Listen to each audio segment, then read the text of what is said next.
Olá, eu sou uma Fez-Pera-Fico e começa agora mais uma edição do programa Crítica de Ponta.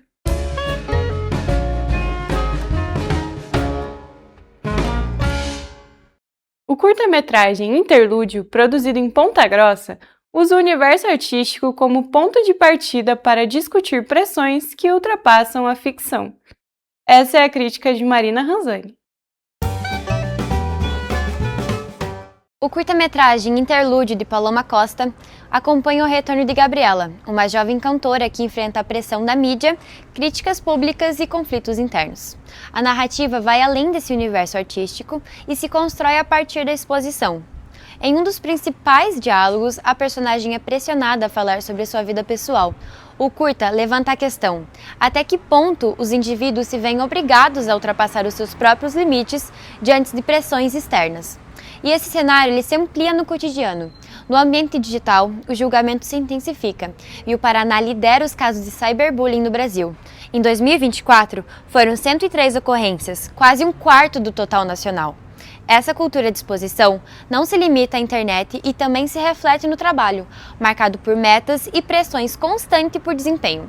Os impactos são diretos. Dados da Justiça do Trabalho indicam um crescimento dos casos de assédio, com mais de 140 mil ações no Brasil em 2025. Situações de humilhação contribuem para o adoecimento mental. Mulheres são a maioria entre as vítimas, ao se posicionar e têm as suas falas deslegitimadas. O título remete a um intervalo de tensão e reconstrução, semelhantes aos afastamentos para recompor a saúde mental. Fora da ficção, muitos trabalhadores vivem os seus próprios interlúdios, marcados pelos desgastes emocionais, e resta a pergunta: há espaço para cuidado em uma sociedade guiada por cobranças externas? Você sabia que o Instituto Pega Aí Leitura Grátis foi criado em Ponta Grossa e expandiu para todo o país? Desde 2013, o projeto espalha livros gratuitos pela cidade. Mas será que só o acesso forma leitores? A crítica de Matheus Leônidas mostra os limites dessa iniciativa. O Instituto Pega Aí Leitura Grátis propõe democratizar o acesso aos livros com estantes gratuitas espalhadas pela cidade. Sem cadastro ou controle, o projeto já disponibilizou mais de 770 mil exemplares e se expandiu para outras cidades. Os números chamam a atenção, especialmente diante de um cenário que 53% dos brasileiros não leem e a média anual é de apenas 2,6 livros por pessoa. O contraste levanta uma questão: facilitar o acesso garante a formação de leitores? O Pega Aí aposta na autonomia do público. A falta de curadoria também influencia. As estantes tendem a concentrar gêneros mais comuns, reduzindo a diversidade literária. Além disso, a distribuição não alcança bairros periféricos, restringindo o acesso onde ele é mais necessário. Diferente das bibliotecas públicas, o projeto não oferece ações contínuas de incentivo à leitura. A Mission Fest lota o centro de eventos e movimenta Ponta Grossa, mas o evento não é acessível para todos os públicos. Ingrid Miller analisa as limitações para pessoas com deficiências auditivas que acompanham a festa. Há mais de 30 anos, a Mission Fest é uma das festas mais famosas da cidade de Ponta Grossa. Todos os anos, diversas pessoas se reúnem no centro de eventos com o intuito de celebrar a cultura e tradições. Mas uma pergunta que algumas pessoas se questionam: essa festa realmente é acessível para todos os públicos? Agora pense, se você fosse uma pessoa que possuísse deficiência auditiva e o intérprete de Libras quase não fosse visto em cima do palco, como você se sentiria? Como você aproveitaria o show? Essa é uma pergunta que realmente exige respostas. Todos os anos, não há registros exatamente onde esses profissionais ficam, se eles aparecem em telões, se ficam em cima do palco, ou se aparecem apenas nos shows de abertura. E nos shows dos famosos, onde eles estão? É obrigatório por lei que todas as pessoas tenham acesso à cultura e ao lazer. Ter intérprete não significa ser apenas acessível. A acessibilidade está onde a gente não precisa lutar para encontrar ela. A encenação sanfoneira Careca, do grupo de teatro de Ponta Grossa, estreou no Cine Teatro Ópera. O espetáculo traz reflexões sobre liberdade de expressão e cultura. Veja agora a crítica de teatro de João Pimentel. A encenação teatral A Sanfoneira Careca marca a estreia do grupo de teatro de Ponta Grossa neste ano. A peça retrata uma comunidade ignorante e que vai contra princípios como liberdade de expressão, pensamento crítico e cultura. Os 15 personagens interagem entre si durante o espetáculo, o que cria uma dinâmica diferenciada e única nas cenas. Tudo acontece em um só lugar, e as vestimentas dos intérpretes parecem retratar as do século passado. Inspirada em elementos do teatro contemporâneo, a peça traz uma crítica irônica e satírica à negligência presente ainda hoje na sociedade. O objetivo é refletir o acesso à cultura e onde ela se faz presente no nosso senso crítico e político. Na narrativa, a misteriosa sanfoneira traz música e canta a cidade, o que permite com que seus cidadãos alegrem-se e festejem. Isso incomoda o grupo de 15, que descreve as festas das piores formas possíveis. A personagem da sanfoneira não aparece em cena e fica aberta a interpretações. Ela pode ser um ambiente, uma pessoa ou um fenômeno social. Escrita e dirigida por Carlos Alexandre de Andrade, também diretor do grupo de teatro, a encenação foi exibida em 3 noites no Auditório B do Cine Teatro Ópera. Os artistas e 4 técnicos recebem uma bolsa de mais de R$1.000. A seleção dos participantes foi realizada ano passado, por meio de editais da Secretaria Municipal de Cultura. Ainda em 2026, o Grupo de Teatro de Ponta Grossa apresenta 3 montagens. A mídia regional dessa edição aborda o jornal literário Mural, criado por estudantes do curso de Letras da UEPG, que apostam na liberdade criativa como forma de expressão. Confira a crítica de Larissa Didres. A produção artística nas universidades enfrenta um ambiente que privilegia as normas, teorias e a produtividade acadêmica, deixando em segundo lugar a criação.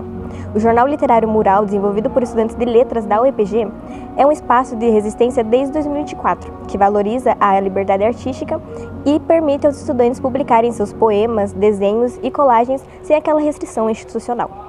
Mas essa autonomia traz alguns questionamentos. A falta de critérios claros afasta o peso crítico do jornal, que foi criado com o objetivo de expor a falta de espaços culturais e de criatividade dentro da universidade.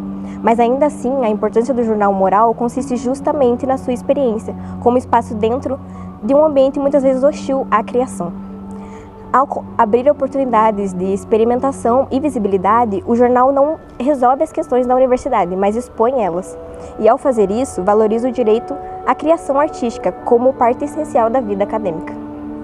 Localizado no bairro Nova Rússia, o primeiro shopping de Ponta Grossa, aos poucos, fecha suas portas. Atualmente, apenas 2 estabelecimentos ocupam o local. É o que Leonardo Alexandre critica na editoria de Giros.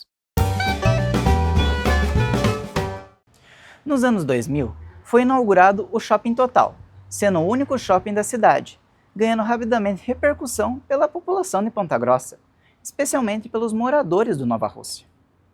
Entretanto, 3 anos depois, foi inaugurado o conhecido Shopping Palladium, e com o tempo, o Total foi perdendo cada vez mais força e atratividade. Mas ainda assim, por mais de 20 anos, conseguiu se manter ainda forte, principalmente no setor gastronômico. Mas a situação começou a piorar com o fechamento não só do cinema, mas a saída do mercado mufato. Em apuração levantada em redes sociais, principalmente conversas com os lojistas, foi notado uma falta de apoio do shopping com os comerciantes locais, onde a sua principal fonte de renda era o setor gastronômico, e com o tempo começaram a serem mandados embora. Isso principalmente é notado nos corredores vazios, as cartas de despedida para os clientes que sempre foram a favor da pessoa que trabalhava lá. É notado, principalmente pelos lojistas, um medo agora para ir para fora do shopping, pois lá era um setor confiável para a sua principal fonte de renda, pois muitas pessoas iam para lá depois do almoço para comer, já que o estacionamento era gratuito. E hoje o shopping demonstra uma falta de apoio a esses trabalhadores que conviveram por lá de mais de 20 anos e lá era a sua principal fonte de renda. E hoje eles não sabem mais o que fazer. Entre aulas e correria, os carrinhos de comida ao redor da universidade viraram parada quase obrigatória. A crítica de Lorena Santana mostra o que está por trás desse movimento. Aos arredores da UEPG Central, é possível identificar no período noturno os carrinhos de comida como uma opção prática para os universitários. Aqui na rua Riachuelo, logo na saída da UEPG, você pode encontrar um carrinho que oferece 2 tipos de lanche, churros e pipoca. As pipocas são de R$ 10 e R$ 15, variando entre doce e salgada, e os churros entre os sabores de doce de leite e chocolate a R$ 7. Um pouquinho mais para cima, na esquina da rua, você pode encontrar o carrinho de espetinhos, por apenas R$ 10 cada um. Os preparos das 3 opções são feitos na hora, e as 3 possuem qualidades essenciais: limpeza, organização e preço baixo. Tudo isso garantindo a confiança dos consumidores, que em sua maioria são acadêmicos e prezam pelo custo-benefício. Nas redes sociais, a leitura virou sinônimo de consumismo literário. Em sua crítica, Lucas Barbato mostra que os clubes de leitura resistem ao modismo e investem em leituras compartilhadas. De acordo com dados fornecidos pela Câmara Brasileira do Livro, 14 milhões de brasileiros enfrentam o processo do frete e aguardam o recebimento dos livros. Essa motivação de ter um material em papel se dá porque é um objeto de status, exposto em redes sociais somente para ter um destaque no perfil pessoal do Instagram. Os consumistas literários não adquirem só pela história, pela capa, pela estética também. A funcionária do sebo de Ponta Grossa comenta a questão do status. Ela percebe que o público que vai até a livraria tem interesse em livros de tendência, que estão em alta, livros momentâneos, que saiu o filme nos cinemas. Portanto, essa influência absorve a impulsividade das pessoas. Em contrapartida, existem clubes femininos em Ponta Grossa que valorizam a experiência de ter contato com o livro físico, onde são feitos debates, discussões de diferentes opiniões, discussões de teorias, pontos negativos e positivos. Além disso, as mulheres se conectam e formam relações de amizades com taxa de mensalidade simbólica. E assim encerramos mais uma edição do Crítica de Ponta, produzido por estudantes do 3º ano de jornalismo da UEPG. O podcast vai ao ar aos sábados, às 8h30, na Rádio Comunitária Princesa FM, 87.9. Confira as atualizações semanais no portal ou nas redes sociais do periódico. Até a próxima!